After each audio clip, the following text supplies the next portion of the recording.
Salut copain, ça joue bien. Oh, tu me demandais pour le conflit là, entre la Thaïlande et le Cambodge.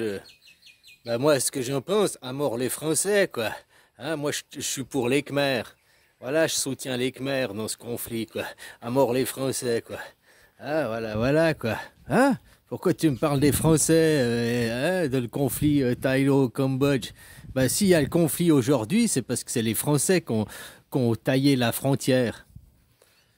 Toi, maintenant, ils se battent pour un temple, machin, ouais, des sous. Enfin, c'est du pipeau, quoi.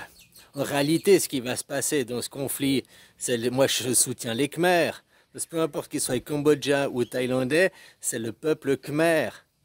Et puis, ce qui serait intéressant, ce serait que la réunification du peuple Khmer. Faire tomber le Cambodge, faire tomber le Vietnam, faire tomber le Laos, faire tomber le Myanmar, faire tomber la Thaïlande, hein, faire tomber encore les Philippines. C'est quoi le pays en bas là? Bon, Indonésie, machin, Malaisie, les faire tous tomber pour que ça devienne une seule et unique nation, le pays des Khmers, comme c'était avant l'invasion, il y a 1200 ans en arrière.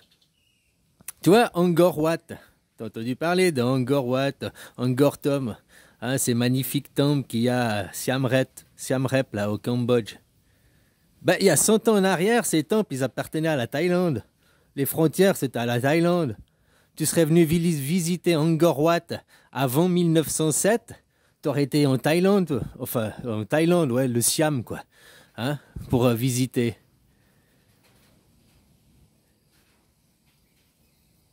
Diviser pour régner. Si tu veux détruire un empire, comme l'Empire ottoman, ce qui se passe au Moyen-Orient, pour détruire un empire, tu le divises. Tu le divises d'abord en nations, en plus petits États, qui après ces États se font la guerre entre eux. C'est comme si aujourd'hui tu voudrais attaquer la Chine frontalement, c'est pas possible. Enfin, si, ce serait possible, hein, enfin, tu vas me dire, mais ce serait pas la meilleure des solutions. Tandis qu'on attaque la Chine de l'intérieur, c'est-à-dire qu'il y a des divisions internes, et puis que la Chine se divise, et puis que les provinces de Chine récupèrent leur indépendance.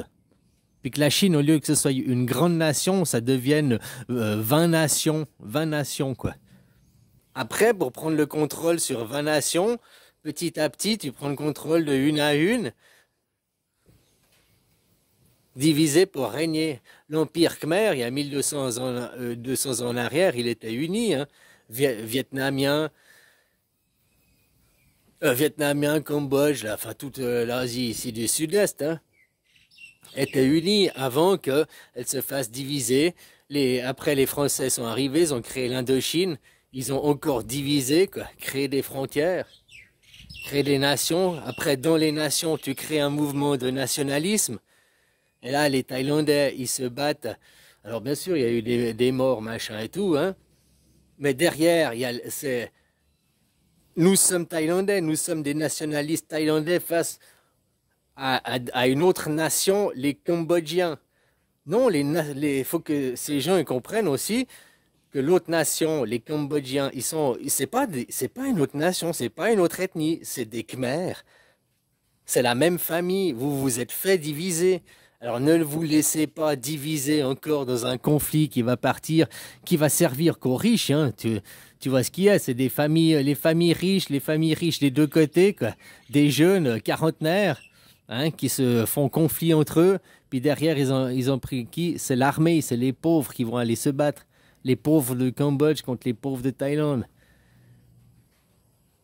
Qu'on leur a mis l'idéologie de nationalisme, de machin, quoi. Hein? Alors qu'ils vont aller se battre contre leur propre famille, leurs frères, les Khmers. Ils vont pas aller se battre contre les Chinois, ils vont pas aller se battre contre les Indiens, ils vont aller se battre contre leurs propres frères, les Khmers. Donc c'est là, hein, peut-être tu vois, ah, pour qu'après dans le peuple thaïlandais, le peuple cambodgien, aille une unification, pour qu'ils fassent tomber le problème, c'est quoi? C'est les riches. C'est les riches, c'est les forces de l'argent. Mais le même problème qu'il y a chez vous, hein. Bon, là, il y a une royauté, il y a encore un roi. Hein, moi, en tant que Suisse, par défaut, ben, je ne peux pas soutenir une royauté, mais je la soutiens parce que l'idéologie, ce qu'est la Thaïlande, elle est quand même moins pourrie que chez vous aujourd'hui. Il y a de la corruption, on montre la Thaïlande, elle est montrée du doigt, il y a la corruption, mais chez vous, c'est pas mieux. Sauf que c'est caché, on dit qu'il n'y a pas, alors que c'est tout pareil.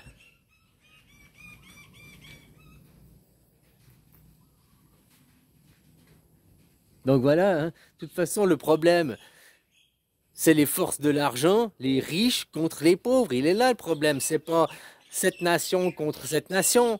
C'est pas ça le problème. C'est toujours les riches contre les pauvres. Les riches qui, maintenant, depuis 30 ans en arrière, en gros, hein, peut-être même un peu plus, mais depuis 30 ans en arrière, c'est flagrant qu'ils te disent celui qui paye décide. Non, non, non, non, c'est pas celui qui paye qui décide, quoi. Hein, celui qui décide, c'est le groupe, c'est la démocratie qui décide. Ah mais c'est moi qui paye le plus, c'est moi qui mets plus d'argent. Mais l'argent, tu l'as eu grâce au groupe, grâce à tout le monde, pas grâce à toi. Tous ces gens qui sont devenus riches, puis ils disent, c'est parce que je suis autodidacte, c'est parce que je me suis fait de moi-même. Mais aucun s'est fait d'eux-mêmes, ils ont tous écrasé les autres, et puis ils ont tous des gens qui travaillent pour eux en dessous, qui leur rapportent de l'argent. Ils vont pas récolter l'argent eux-mêmes, quoi. Hein? Donc il faut arrêter leur philosophie, quoi.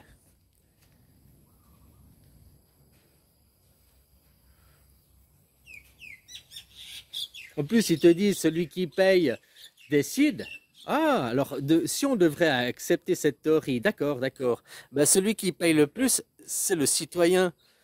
C'est pas le riche. Alors le riche, c'est un citoyen, mais tu comprends? Les citoyens lambda payent plus que les riches.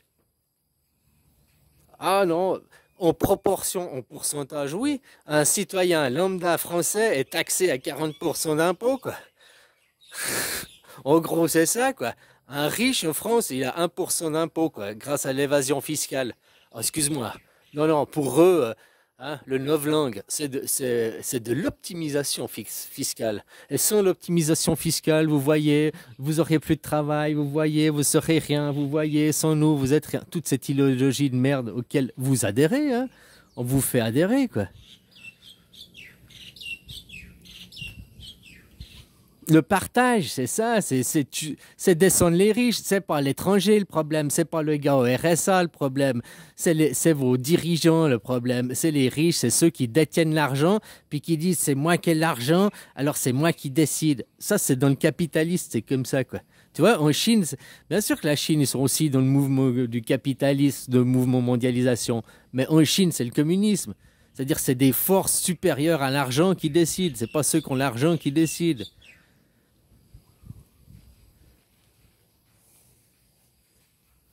Voir plus grand, plus loin, quoi. Hein? Ah, là, maintenant, ils sont toujours à dire, ah, c'est nous qui payons le plus d'impôts, c'est nous qui décidons, c'est nous qui payons. Mais en pourcentage, si on cherche toujours en pourcentage, ils payent toujours moins. Ils payent toujours moins. Ouais, moi j'ai payé 5 millions d'impôts cette année. Bah, c'est bien, si tu as payé 5 millions d'impôts, c'est que tu as les moyens, hein, c'est que tu es riche déjà. Hein, mais il a payé 5 millions d'impôts, alors est-ce que ça représente 30%, 40% de ses revenus? Ou bien c'est seulement 1% de ses revenus parce que optimisation fiscale, évasion fiscale. Hein, t'as vu tous ces subsides qu'ils donnent aux riches? Oui, mais sont nous les 211 milliards, là, j'ai vu en France, tous ces subsides aux riches. Mais ces 211 milliards, ils pourraient les donner aux travailleurs. Combien il y a de travailleurs? Et puis tu leur donnes à tous 500 euros par mois, une rente. Et puis comme ça compense le manque à gagner, quoi, tu vois? C'est riche, tu subsides, tu finances une petite entreprise qui veut démarrer, tu l'aides à démarrer au début, tu lui donnes des subsides pour qu'elle démarre. Bah ouais, je trouve ça normal. Maintenant, filer des subsides à une entreprise qui est au CAC 40 et qui fait des milliards de bénéfices par année, il n'y a aucune raison de lui filer des subsides. Il fait déjà des milliards. Il est déjà dans les bénéfices. À la limite, si son entreprise faisait faillite, puis que c'est un fleuron des entreprises, c'est ça un fleuron, bah pourquoi pas injecter de l'argent pour le sauver, hein? Ben voilà quoi. Après c'est remboursement, vu que c'est une entreprise qui va faire de l'argent.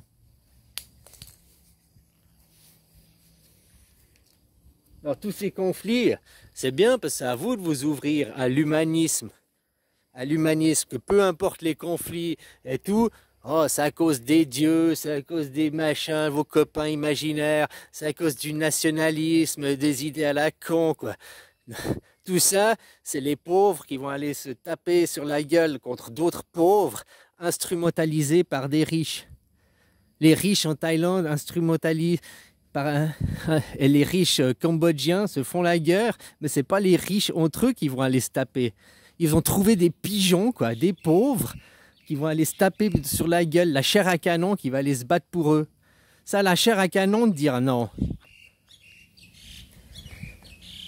Toi, si chaque fois t'as le parrain de la mafia, le général, le roi, il dit bats-toi pour moi, puis qu'il trouve des pigeons pour aller se battre.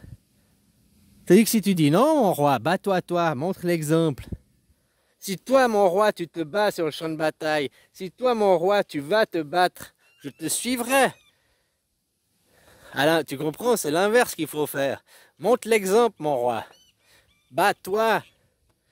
C'est-à-dire que maintenant, c'est quoi ces dirigeants avec l'argent? Ils vous envoient, ils vous battent, ils vous payent pour vous battre. C'est des armées professionnelles. L'armée suisse que je te parle, c'est une armée de barbares, une armée sanguinaire, qui est une armée de valeur, c'est pas une armée professionnelle. Ils se battent pour la soif du sang, pas pour l'argent. Ouais, je rigole. On croit que... Ils se battent pour les valeurs. Et puis quand tu es un homme de valeur, on peut pas t'acheter avec l'argent. Parce que si on peut acheter tes valeurs, c'est que tu n'es pas un homme de valeur, tu n'es pas un homme de parole.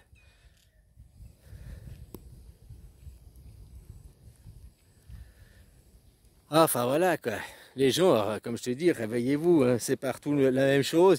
Ils vont faire une guerre mondiale, c'est toujours les pauvres. Regarde, Première Guerre mondiale, Deuxième Guerre mondiale, c'est qui a crevé? C'est qui la chair à canon? C'est les pauvres, c'est les travailleurs. Est-ce que ça a changé quelque chose au schmilblick? Non. Entre avant et après, c'était 100% pareil. C'est toujours les mêmes qui détenaient l'argent, c'est toujours les mêmes qui étaient les dirigeants, quoi. Ah, ils ont changé de potiche, ils ont changé de bonhomme, de pantin. Mais derrière, c'est toujours les mêmes. Toi, la politique que tu vois, c'est le spectacle, c'est le show. C'est comme que tu vas au cinéma, tu peux aller voir des cinémas, peu importe le film, derrière c'est toujours les studios Paramount ou Marvel ou je sais pas quoi. C'est toujours les mêmes producteurs, c'est toujours les mêmes qui font le script, c'est toujours les mêmes scénaristes. Ils changent les acteurs.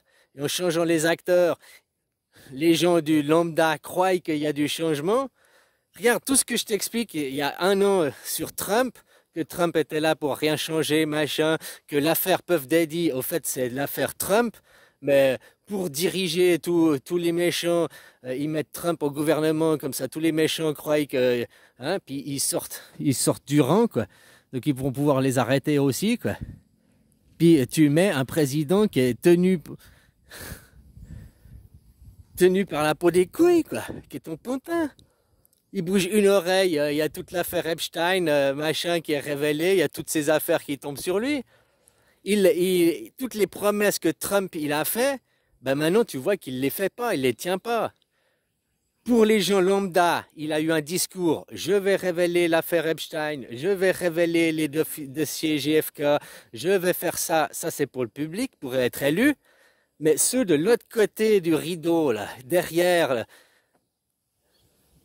eux, ils entendent, ah, quand il te dit le discours, je vais révéler les défis JFK, je vais révéler les dossiers Epstein. Les autres, ils entendent, sur les dossiers Epstein, rien ne sortira. Sur les dossiers JFK, rien ne sortira. Sur les dossiers de l'assurance maladie, machin, rien ne sortira. Sur ça, sur l'arnaque des assurances sociales, truc muche, rien ne bougera, quoi. Voilà ce qu'il entend. Toutes les promesses qu'il dit que ça changera, eux, ils entendent, bah, au fait, rien va changer, quoi.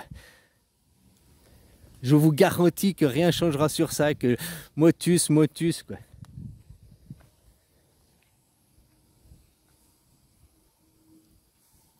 Être contre les rois, c'est être contre les forces de l'argent, hein. Et aller dans le repartage, repartez, que l'argent tombe dans les poches de la nation. Il y a eu du capitalisme à l'intérieur d'une nation. Le secteur privé à l'intérieur, entre les boulangers, entre les carreleurs, entre les mécaniciens, entre qu'il y ait du capitalisme, une compétition interne à la nation, ça c'est bien, ça motive l'industrie de ta nation. Oui, mais entre nations, le capitalisme, c'est pas bon. Parce que c'est quoi le capitalisme? Tu vas voir, c'est le dominant, quoi. La loi de la jungle, écraser et dominer les autres. Donc c'est le monde du nationalisme, hein. Ma nation c'est la meilleure et je vais vous écraser, je vais vous dominer, au lieu d'être dans le monde de l'humanisme.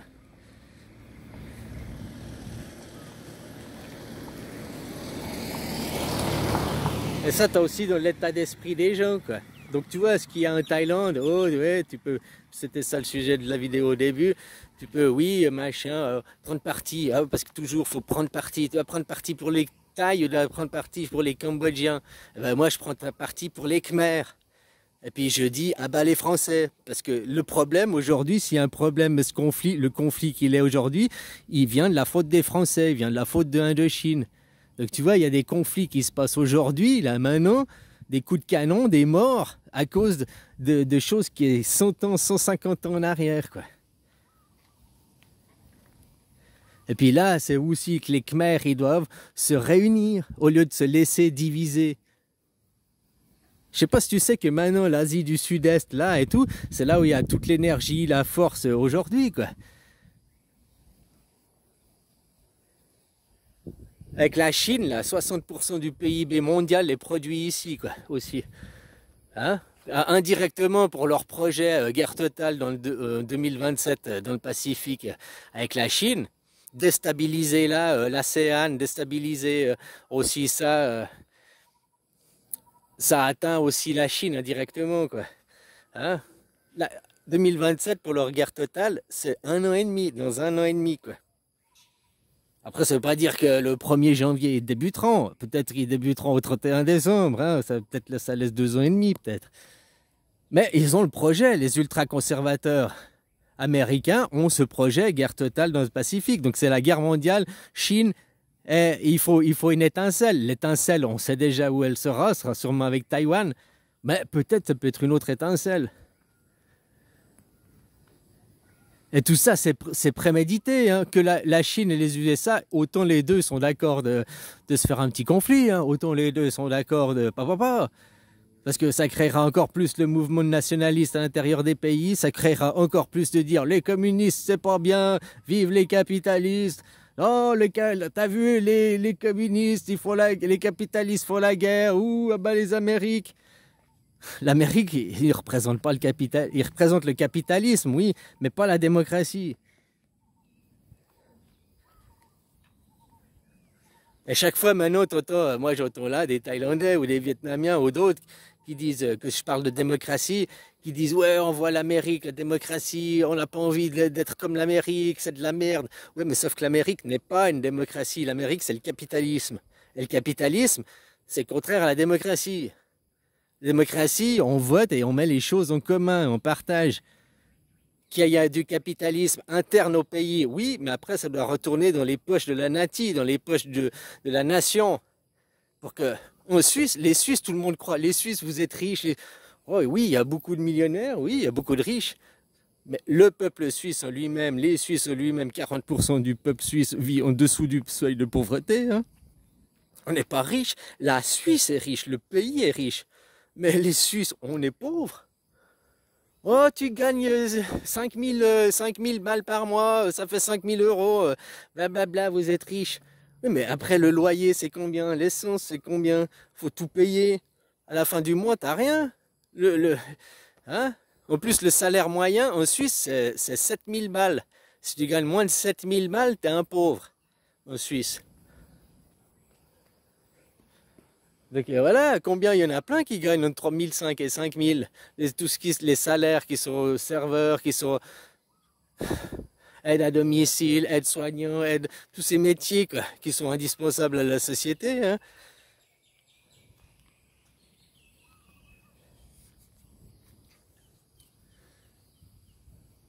Donc voilà, faut pas tout confondre les choses. La Thaïlande que tu regardes, maintenant je mélange, mais la Thaïlande c'est un pays hyper cher. La Suisse, que tu regardes les prix en Suisse, tu dis, ouais, la Suisse c'est cher. Ouais, c'est cher que tu regardes au taux de change combien il faut payer. Pourquoi la Suisse c'est cher? Parce que tu regardes, en réalité, la Suisse, on est un pays qu'on vit sous embargo. On doit avoir des accords bilatéraux pour avoir accès à la mer, à nos produits. Vraiment, on vit sous embargo. C'est pour ça que tout est hyper cher, quoi. Bon, bref. Si tu veux comparer le taux de vie dans un pays, il faut comparer en temps de travail. Si tu regardes que en prix, ça veut rien dire. Comme je t'ai dit, hein, si je regarde en Suisse, alors je sais pas combien c'est maintenant, ils gagnent les mecs, mais s'ils prennent 20 balles de l'heure, puis c'est combien l'essence? C'est 2 francs l'essence. Donc tu peux t'acheter 10 litres en 1 heure de travail, quoi. Donc 6 minutes de travail, il faut 6 minutes de travail pour t'acheter t'as tes 2 balles pour un litre d'essence. Ici en Thaïlande, le litre d'essence, il est 1 franc si tu compares au taux de change. Oui, mais 1 franc, c'est 35 bahts, 36 bahts. Et combien un Thaï gagne de l'heure? Eh bien, il gagne 30 bahts de l'heure. Donc après 1 heure de travail, il va pouvoir lui s'acheter 1 litre. 1 litre à 1 euro. Il lui faut 1 heure de travail. Et puis toi, pour t'acheter 1 litre à 2 euros, il te faut que 6 minutes de travail. Alors que tu compares l'essence, oh les 2 euros le litre, ici il est 1 euro le litre, vous payez l'essence moins cher. Ouais. Comparé comme ça, oui, d'accord. Mais comparé en temps de travail, toi, les 2 euros le litre, elle est 2 fois plus cher que chez moi, d'accord. Mais il te faut 10 fois moins de temps pour t'acheter 1 litre quand même. Donc elle est vachement bon marché dans ton pays, l'essence. Même en France, quand tu compares comme ça l'essence à 2 euros de litre, tu gagnes 10 euros de l'heure. Tu te payes 5 litres en 1 heure. Hein? Donc ça fait 10 minutes, 12 minutes de travail pour 1 litre. Ben, c'est toujours moins cher qu'un Thaïlandais. Un Thaïlandais. Je parle pas des riches, des machins, je parle des smicards, quoi, de ceux, hein, des plus précaires, quoi. C'est là qu'il faut comparer, quoi. Pour les plus précaires. C'est pour le riche que l'essence, lui, il voit pas la différence, quoi. Hein, lui, voilà, quoi. Mais toi, tu augmentes l'essence qui passe. Bah, tu vois, avant le Covid, ici, la même essence, elle était à 26. 26. Maintenant, elle est à 36. 28, 26. Donc, elle a quand même, depuis le Covid, pris bah, 30%, 40% de plus, quoi. Mais quand il y a eu le Covid, les 2 mois de confinement, qui a eu arrêté la prospection, qui a eu arrêté Wall Street, elle est tombée à 18 bahts, même 16 bahts pour 1 litre, quoi. Donc sans payer les taxes, sans payer Wall Street, tu vois que l'essence peut être beaucoup moins chère. Et tout est comme ça. Oh, Wall Street, l'offre et la demande, Wall Street vous garantit des prix, c'est grâce à Wall Street qu'on a les prix les plus bas du marché, parce que c'est la compétition. Non, tout est plus cher à cause de Wall Street. On arrête Wall Street, t'as qu'à regarder, la preuve c'est le confinement. 2 mois de confinement, tous les produits, pourtant tout le monde était à l'arrêt. Normalement, il y a à l'arrêt, on produit moins, les prix auraient dû augmenter. Mais non, Wall Street a arrêté de spéculer, tous les prix ont baissé, quoi. Tous ces gens qui se font du fric, du vol, ça c'est du vol, du racket sur le dos des gens, quoi. Le problème, c'est les riches. Les riches en France. Regarde Bayrou, on va vous supprimer 2 jours fériés, hein, à vous les gueux, quoi. Hein? Voilà, quoi. Hein? Toujours les pauvres, toujours les riches qui attaquent les pauvres. Les pauvres, vous devez raquer les pauvres. Ah non, nos avantages, nos privilèges, nous les riches, on n'y touche surtout pas, hein. Donne-nous ton argent, parce que, s'il te plaît, parce que ton argent, si tu payes pas les impôts, nous on n'a pas d'argent, hein. Si tu payes pas des impôts, toute notre vie, elle s'écroule, hein. Faut que tu le saches, ça. Donc c'est très important que tu ailles travailler et payer tes impôts pour que moi je puisse continuer à glander et à te donner des ordres. T'as compris? À n'importe quel roi au monde, c'est comme ça. Tu regardes le roi, tu lui dévisses la tête et tu lui chies dans le cou. Parce que s'il est riche et il peut te donner des ordres, le roi, c'est parce que toi, tu lui donnes l'argent des impôts et tu lui donnes de l'importance. Si tu lui dis, t'es un roi de merde, que tu vas chier, ça pue comme les autres, je te paye plus l'impôt. Alors toi, t'as pas un roi, t'as un président, t'as Macron, mais c'est exactement, c'est le même système. Dès que vous payez vos impôts, vous cautionnez. Dès que tu payes tes impôts, tu cautionnes. T'as beau dire non, j'ai arrêté de voter, non, je cautionne pas, non, je vais à toutes les manifestations.